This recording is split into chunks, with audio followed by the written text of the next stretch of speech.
वटपौर्णिमा झाली, आता गणपतीची तयारी। मी ही गणपतीसाठी मेशोवरून साडी ऑर्डर केली होती, पण साडी पाहून मीच थक्क झाले। इतकी सुंदर निघाली की लिंक विचारल्याशिवाय तुम्ही राहणार नाही। ही बघा माझी गणपती स्पेशल साडी, यामध्ये ब्ल्यू कलर घेतला आहे मी।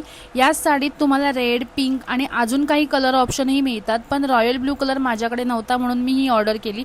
सगळ्यात आधी या साडीचा हेवी सिल्वर जरी बॉर्डर बघा, इतका रिच एलिगंट लुक देतो की साडी महागडी वाटते। पूर्ण साडीवर छोटे छोटे सिल्वर बुट्टे आहेत, त्यामुळे साडी अजूनच उठून दिसते। मी ही साडी सिल्वर कलरच्या ब्लाउज सोबत नेसली आहे आणि तुम्हीच बघा ना किती सुंदर कॉम्बिनेशन दिसतंय। साडी नेसून दाखवली आहे म्हणजे फिटिंग आणि फॉल कसा येतो हेही तुम्हाला कळेल। पदराला सुंदर गोंडे दिलेले आहेत जे साडीचा लुक अजूनही वाढवतात आणि सगळ्यात महत्त्वाचं म्हणजे ही साडी खूप हलकी आहे। नेसल्यावरती अंगात अजिबात जड वाटत नाही। साडी इतकी छान बसते की चापून चोपून अंगाला फिटिंग बसते। मला तर या साडीचा लुक खूपच आवडला आहे। तुम्हीच सांगा ही साडी मला कशी दिसते आणि साडीची लिंक हवी असेल तर नक्की कमेंट करा, मी शेअर करते। थँक्यू।